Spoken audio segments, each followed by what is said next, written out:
Machno yn canlyn merch o blwy Llandudno ac ai hi'n gari ar y gogarth cyn dod yn ôl I garthu buarth.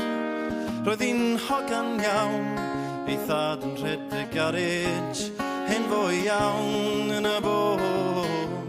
Doedd hi'n dda I ddim yn golchi ac yn cwcio, gath ei sac ar ôl un alwad ffôn.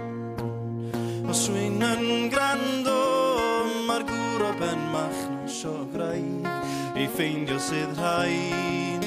Mae ganddo'n fern fan welis y tractor I daid I gasglu'r haid.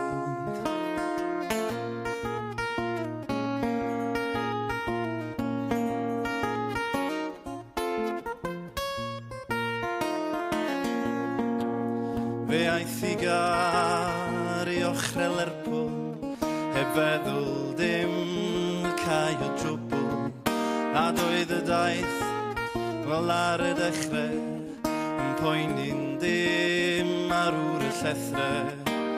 Roedd hi'n hogan ddel, ond dyma oedd y broblem. Roedd ei thad yn arw fel brics, felly medda fo, I'm gonna have to turn her. It's raining old ladies and sticks. Os rwy'n yn gwrando, mae'r gŵr o Ben Machno sio graig I ffeindio sydd rhaid.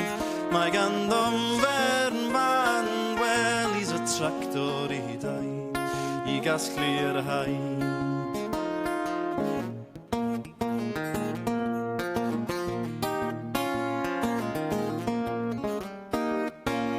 Aeth I chwilio'n dair at glybiau ffermwyr ifanc, hyd y wlad heb lawer o lwc.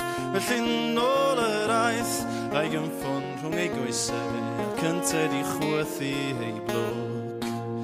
Os rwy'n yn gwrando, mae'r gŵr o Ben Machno sio graig I ffeindio sydd rhaid. Mae ganddo'n ferfan welis y tractor I daid I gasglu'r haid.